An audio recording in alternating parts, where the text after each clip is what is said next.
पौधारोपण कर इस अभियान की विधिवत शुरुआत की जाएगी। वुमेन फॉरेस्ट प्रोटेक्शन वॉलंटियर्स ये स्कीम शुरू की गई है।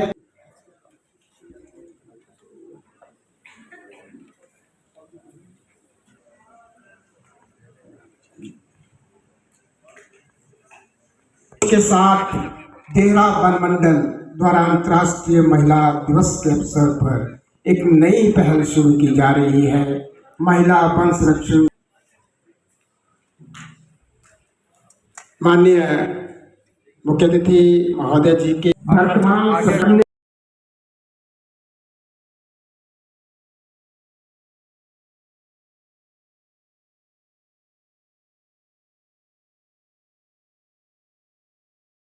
पता नहीं कैसे कैसे हमने जिंदगी प्राप्त की है। रोजी रोटी का भगवान जिसको यहाँ इस जन्म इस पे भेजता धरती पर, आज मैं भी महिला उनके भी जाकर आई हूँ ब्रह्म कुमारी के, बड़ा सुकून मिला उनका, अच्छे उन्होंने उपदेश दिए। हम प्रिय जरूर है कि हम ये जो उपदेश सुनते हैं वो वही छोड़ के आ जाते हैं। कोई बात नहीं, केवरी जैसे दो परिवार होते हैं, किसी को कभी गुस्सा आ जाता है तो दूसरे को शांत हो जाना चाहिए। हमने ये जो समाज परिवार जो है सहजता से चलाना है, कोई भूखा नहीं मरेगा। आज तो हम कौन सी जिंदगी जी रहे हैं, हमारे बुजुर्गों को देखो उन्होंने कौन सी जिंदगी जी थी। अगर उनको देरा भी आना पड़ता था तो जायका प्रोजेक्ट पर आधारित एक डॉक्यूमेंट्री आप सबके सामने दिखाई जाएगी।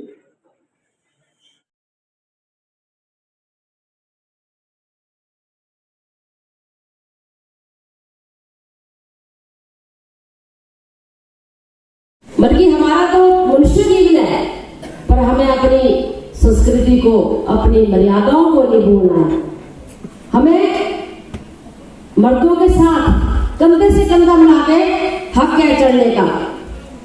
तो इस समाज के लिए हमने एक प्रेरणा स्रोत बनकर भी रहना है। अगर हम क्योंकि हमारी जो भारतीय संस्कृति है वो वेदों, ग्रंथों और धार्मिक आस्थाओं के साथ जुड़ी हुई है। हम अगर पाश्चात्य संस्कृति को अपनाएंगे तो हमारे भारतीय संस्कृति में ठेस पहुंचेगी। ठीक है, हमने उन चीजों को भी कोई वो नहीं अपनाई, पर जो हमारी पहली संस्कृति है वो मेरी बहनों को, मुझे और सबको, हमारे को अपनाते हुए अपनी जिंदगी एंजॉय करनी है। आज कोई रोक टोक नहीं है। अगर हमारी बेटियां, हमारी बहनें अगर रात के 12 बजे तक भी घर से बाहर अपना काम या कोई नौकरी करने जा रही है, हमें पूरी सुरक्षा मिल रही है, इसमें कोई दो राय नहीं है। पर कई भी समाज में कुछ ऐसी कुरीतियां आ जाती हैं कि बहन बेटियां जो हैं वो सुरक्षित अपने आप को महसूस नहीं करती हैं। उसके लिए भी हमें अपने कानून का, अधिकारों का उपयोग करना है। आज मेरी बहनें बैठी हैं, सारी प्रधान है, आपको किसी न किसी प्रतिनिधि के रूप में ये चुनाव लड़ चुकी हैं। मैं इनको भी बधाई देती हूँ। ये राइट भी हमारे को, महिलाओं को, ये स्वर्गीय श्री राजीव गांधी जी ने पंचायती राज में हमारे को 33% दिया। तो मैं आपको फिर से बहुत बहुत बधाई देती हूँ। कहते हैं कि अगर नारी खुशी के रूप में हो तो देवी, अगर गुस्से में आ गए, बड़े बड़े राक्षसों का दमन किया देवियों ने, किया कि नहीं किया है? तो हमारी जो माता है देवियों की जगह, हम तो हिमाचल में रह रहे हैं, तो कभी तो कहते हैं कि नारी अगर खुश है तो देवी का रूप, अगर बिगड़ जाए तो चंडी का रूप। तो हमने चंडी नहीं बनना, हमने देवी के रूप में ही इस समाज में और परिवार में रहना है। मैं यही चाहूंगी कि हमारा परिवार देवी के रूप में ही चले।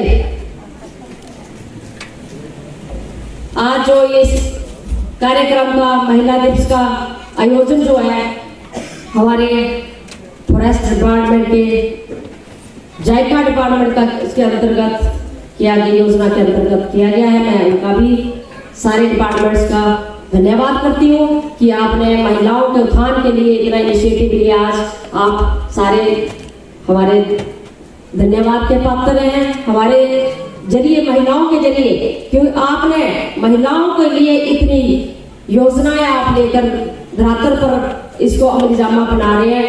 आपका बहुत बहुत धन्यवाद। जैसे अभी मेरी बहनों ने अपने अपने विचार रखे कि हम ये काम कर रही है, सिलाई कढ़ाई कर रही है, हम स्टिचिंग कर नीटिंग कर रहे हैं, हम सेवियां, बढ़िया अचार या दूसरे काम कर रहे हैं और उससे हम अपनी जीविका को कमा रहे हैं, अपनी आर्थिकी को बढ़ा रहे हैं और हमारी जेब में डायरेक्ट पैसा आ रहा है। मैं आपका भी बहुत बहुत धन्यवाद करती हूँ कि आप महिलाओं के उत्थान के लिए इतना अग्रसर हैं। जैसे कि आप जानते हैं, हमारी स्टेट में जापान इंटरनेशनल कॉर्पोरेशन एजेंसी जायका लिमिटेड के सहयोग से संचालित हिमाचल प्रदेश वन पारिस्थितिकी प्रबंधन एवं आजीविका सुधार परियोजना, इसका जो पर्यावरण संरक्षण ग्रामीण विकास के लिए महत्वपूर्ण कार्य कर रही है। परियोजना द्वारा ग्रामीण वन विकास समितियों व जैव विविधता उप समितियों के माध्यम से वार्ड स्तर पर पर्यावरण संरक्षण, पौधारोपण, आजीविका संवर्धन के कार्यों को ग्रामीण जन, विशेषकर महिलाओं के सहयोग से करवाया जा रहा है। इसके लिए मैं आपका धन्यवाद करती हूँ। जायका वानिकी परियोजना द्वारा हिमाचल प्रदेश के 7 जिलों में 22 वन मंडलों में 460 वन ग्रामीण वन विकास समितियां व जैव विविधता उप समितियां गठित की गई हैं। परियोजना के माध्यम से इन ग्रामीण वन विकास समितियों व जैव विविधता उप समितियों के सौजन्य से प्रति वर्ष पौधारोपण करवाया जाता है।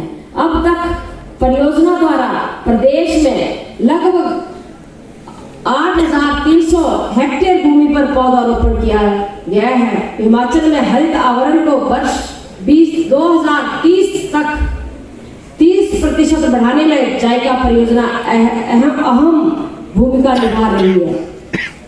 मैं आपको